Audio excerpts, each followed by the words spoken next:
नमस्कार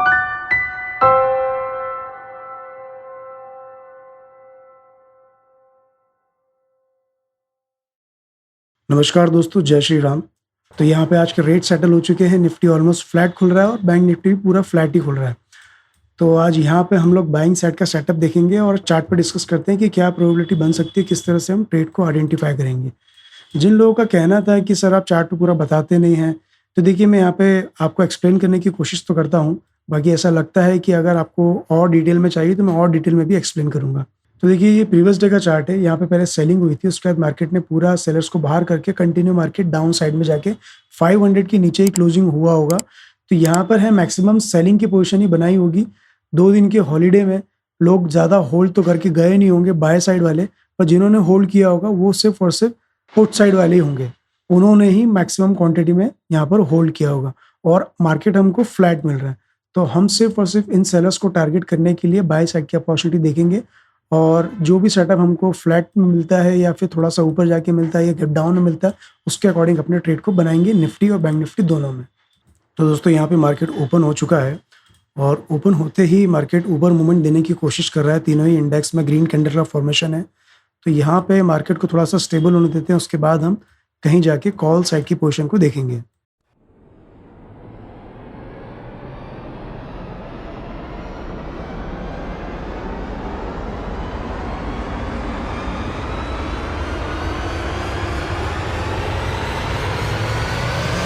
दोस्तों यहाँ पर मैं पुट साइड की पोजीशन बनाने का सोच रहा हूँ, बिकॉज मुझे यहाँ से ऐसा लग रहा है कि मार्केट जो है डाउन साइड के लिए मूवमेंट दे सकता है। तो क्विकली हम पोजीशन बना लेते हैं और यहाँ पे सेंसेक्स के लॉट ऐड करेंगे और निफ्टी के भी यहाँ पर क्वांटिटी एंटर कर लेते हैं। यहाँ पर मैंने पुट साइड की पोजीशन इसलिए बनाई है बिकॉज मुझे बाइंग साइड की अपॉर्चुनिटी के लिए एंट्री सही मिली नहीं हो। जिस जगह पे मार्केट खड़ा है मुझे ऐसा लग रहा है कि मार्केट एटलीस्ट डाउन साइड का मूवमेंट अब यहाँ से देना चाहिए और अगर कंटिन्यू ऊपर जाता है तो मुझे यहाँ पर ऐसा पॉसिबल लग नहीं रहा है कि मार्केट कंटिन्यू ऊपर जाएगा।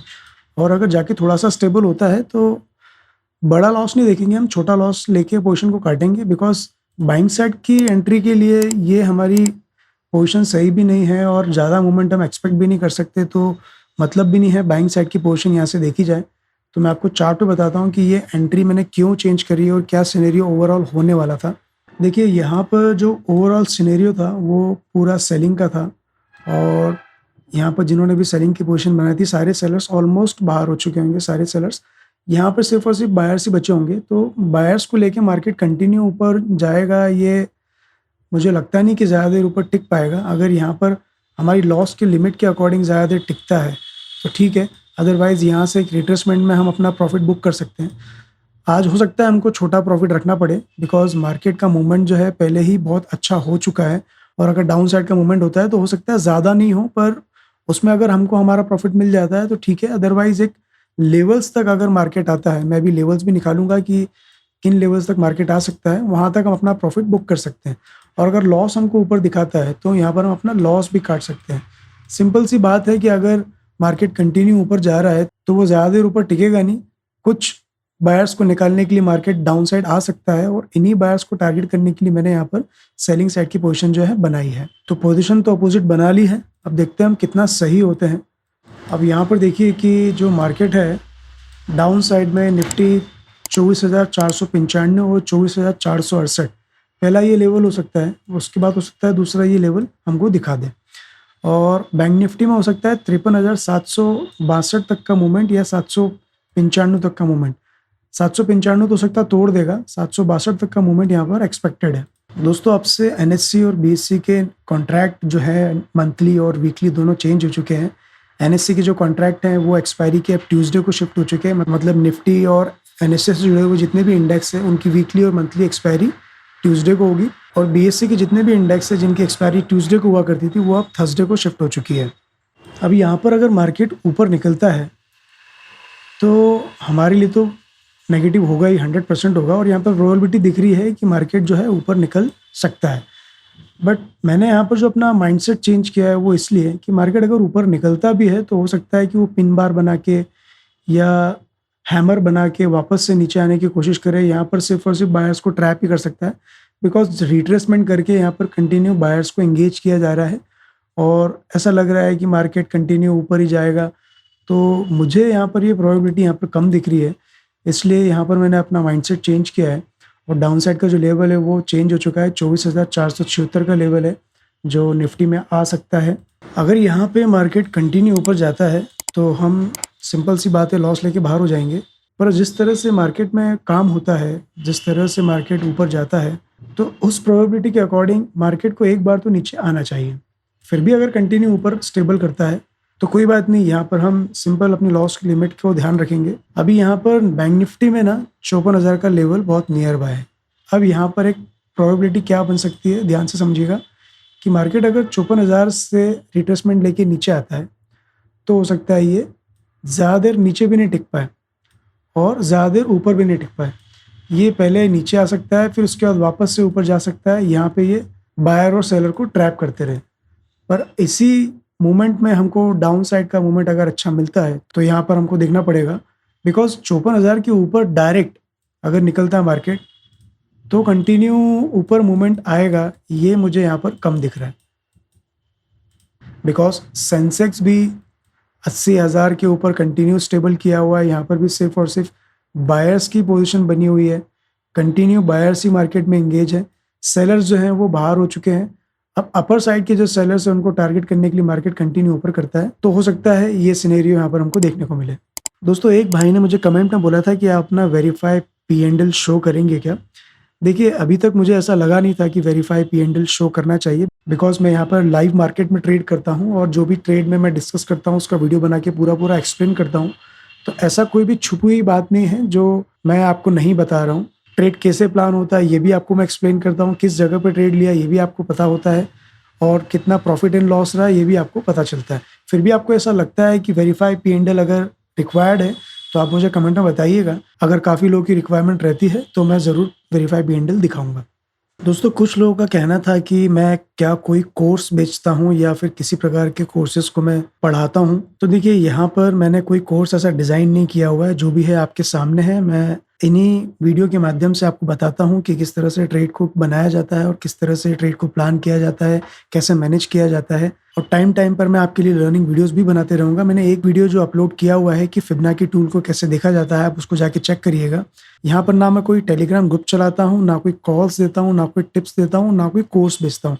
मेरा यही टारगेट है कि आप जितना भी हो फ्री में लर्न करें, चार्ट को अच्छे से समझें, वीडियो को ध्यान से देखें कि मैं किस जगह पे क्या कर रहा हूँ। इससे आपको काफ़ी कुछ सीखने को मिलेगा और आप इसको पढ़ के डायरेक्ट ही मार्केट में ना उतरें, बहुत अच्छे से बैक टेस्ट करें, चीज़ों को समझें, तभी आप कैलकुलेटेड तरीके से प्रॉफिट बना सकते हैं। अदरवाइज आप बड़ी कैपिटल लेके डायरेक्ट उतरे और फिर बेधड़क अगर ट्रेडिंग करना चालू कर दिया तो हो सकता है कि आप कैपिटल गंवा दें। तो इस चीज़ का बहुत ध्यान रखिएगा, बिकॉज पैसा जो है बड़ी मेहनत से बनाया जाता है। अगर मार्केट ना फ्लैट खुल के हमको थोड़ा सा यहीं कहीं मिलता ना तो मैं ज़रूर यहाँ पर बाइंग साइड की पोजीशन बनाता।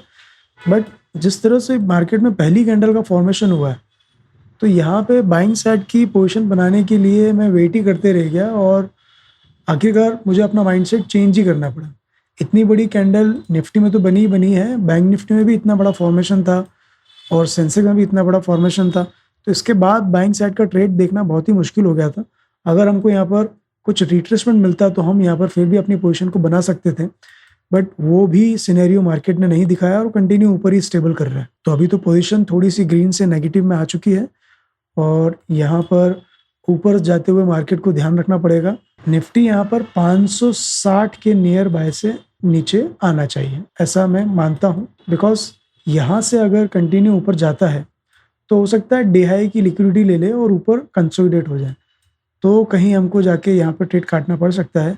बाकी अगर 560 को क्रॉस नहीं करता है, ऊपर कोई कैंडल अच्छी क्लोज नहीं करता है या कंसोलिडेट नहीं होता है, तो हो सकता है हमको यहाँ से गिरावट फिर भी देखने को मिल जाए। यहाँ पर जो निफ्टी के डाउन साइड के लेवल हैं वो भी अपडेटेड हैं। निफ्टी 24,486 और 24,464 के लेवल के लिए नीचे तक मूवमेंट दे सकता है।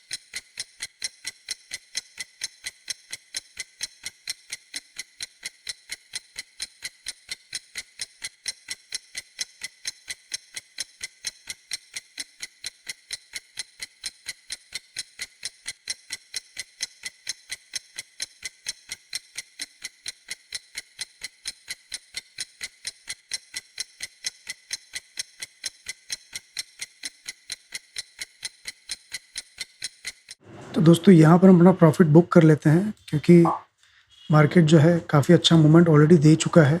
इतना मूवमेंट आने के बाद मैं और एक्सपेक्टेशन रखूँगा कि मार्केट यहाँ तक आए, तो हो सकता है आ तो जाएगा, बट अगर यहीं से घूम गया तो हमारे लिए मुश्किल हो सकती है। जितना प्रॉफ़िट दिख रहा है उतना प्रॉफ़िट भी नहीं बच पाएगा, क्योंकि बैंक निफ्टी जो है, बैंक निफ्टी एक सपोर्ट के तौर पे आ चुका है और यहाँ से हो सकता है कि थोड़ा बहुत कंसोलिडेट हो या प्रॉफ़िट कम कर दे।